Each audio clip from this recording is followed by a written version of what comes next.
I'm gonna be the talk of the town later.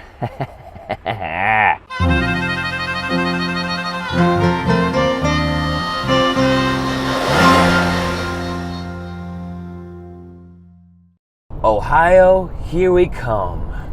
Today's Friday, the second to last day of the Home Roots Tour. And I'm headed to Ohio from Indiana. Parkman, Ohio to be exact. Playing at Laleure Vineyards tonight.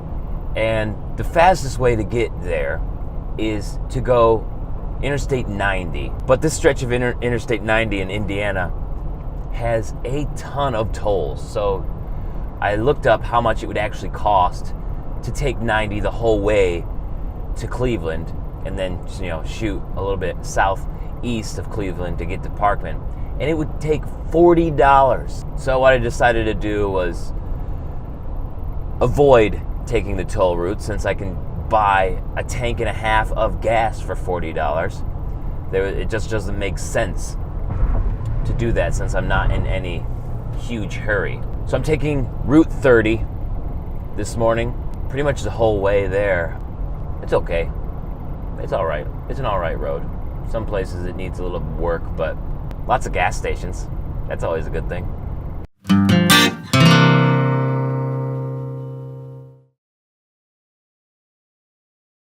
So, hi, I'm Rich Hill. Just like to tell you a little bit about Laleure Vineyards. My wife and I moved to this part of Ohio in 1997, and we bought this farm and really didn't know what to do with it. So looked around and says, well, what about grapes? So we started growing some grapes. Put an acre in up on that side and toward the west, and they worked. The first part was an experiment to see what grapes would grow in an environment like Ohio, which is can be a little bit cool, but it's not so much different than the Bourgogne or parts of Germany. So we grew and still grow 7 varietals. We have Vignoles. That's a French-American hybrid along with Chambourcin, but we also grow quite a bit of Pinot Noir, Cabernet Franc, Riesling, Chardonnay, and another hybrid called Bianca. Then I researched looking at making wine, and all the people in Ohio have been very friendly over the last 20 years or so about winemaking and sharing, not their deepest secrets, but certainly sharing enough to make everyone successful, because that's really in our best interest.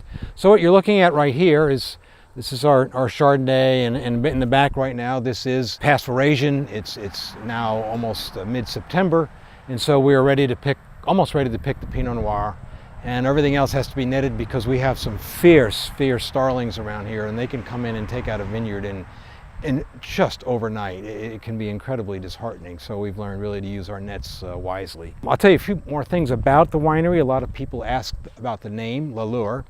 Laleure is the maiden name of my grandmother, and she was a war bride and came over to this country with my grandfather in about 1921, right after World War I.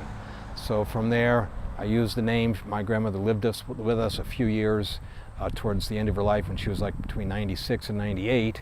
And she was the one that said to me, Richard, you must have a glass of wine every day. And so that was back in the early 90s, and so that's sort of how this sort of parlayed into a winery. So here we are in Ohio making wine, and I think we do specialize in mostly dry wines. It's not always the most popular thing, but I guess we don't really care. We want to make the wines that are good and what we like. So that's what we're about here: higher quality and drier wines, and making things as nice as we can. So at Laleure we have the 7 varietals that I mentioned, and we are a micro winery. We'll only maybe make 6,000 or 7,000 bottles a year, all basically in these tanks, and a few more outside. Some of our more popular varietals, I'd say really we're known for our Cabernet Franc here. I think it's a very good Cabernet Franc, that's all I'll say. We make a pretty nice Chardonnay. And then there are people who like a little bit of sweetness in their wines. We do have a couple of blends. We have one in particular, our 3-Dog White. The name comes from, we have 3 dogs. They are from another vineyard, but we've been raising these guys together. They're a large English sheepdog combination with some Irish Wolfhound or bearded collie, but they're really popular in a number of the wineries in Northeast Ohio. So the 3-Dog White is very popular, along with their Cabernet Franc and our 3-Dog Red, which our 3-Dog Red is a bit of a paradox. It's a combination of a Pinot Noir from the Bourgogne which of course are basically arch enemies of the Cabernet wines from the Bordeaux region. So it's a combination of a Cabernet Franc and a Pinot Noir. So kind of a French paradox, but we call it our Three Dog Red. One of the things at Laleure that we really like to do, and we're a small winery, but we're also a fairly intimate group of people that we have a lot of regular people. And what we do on Friday nights is people come, bring food, we'll all share it.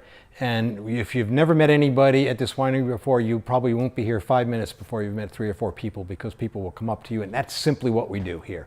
We're just a lot of friends, and we love new people. And it's not me, it's the people here that actually do that. So it's just what we've been able to kind of generate, this kind of a friendly, open atmosphere. We're open on Friday nights from 5 until whenever, and then on Saturdays 11 to 5. So please come by and bring some food, or just come with an appetite for some really great wines, and we'd love to see you. If you want to check us out, often we have entertainment on Friday nights, hence Jeremiah is here this evening. And if you want to come by, check us out either on Facebook or really our website, Laleure, spelled LALEURE.com.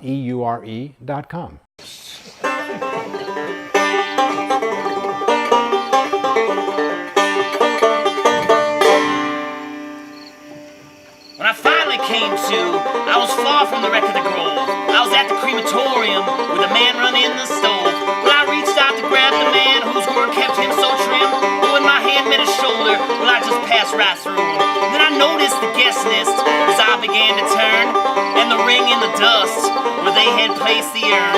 Oh, when it finally happened, yes, I finally met my end, doomed to walk the earth until time started up again. Yeah.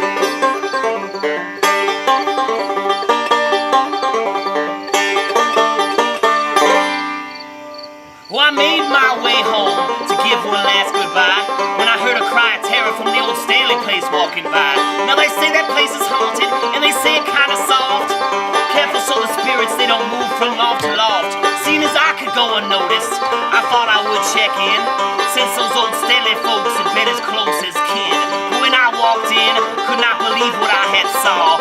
2 specters had Miss Stanley frightened and huddled against the wall.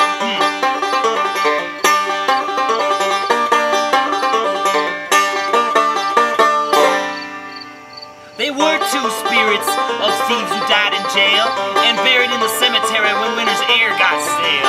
They looked at me in amazement when I told them to get lost, or they would be sorry that our paths had ever crossed. They both laughed aloud and said, "Ghosts can't do each other harm." To prove it, one walked up and stuck his hand right through my arm. It was then I threw a punch just to double check his test, and my fist had landed hard against his face as if it was still flesh. And then the other attacked, but it was all in vain, and soon they were scared off from the beating I had laid. And I started to wonder why I was so differently made, and I realized they were buried and I was released by the flame. Yeah.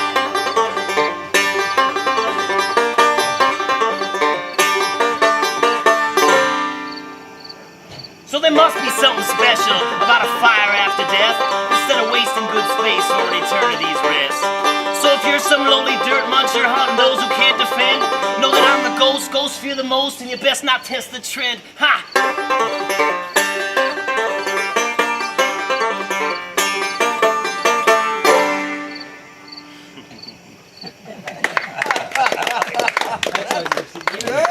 Yeah, you got that one.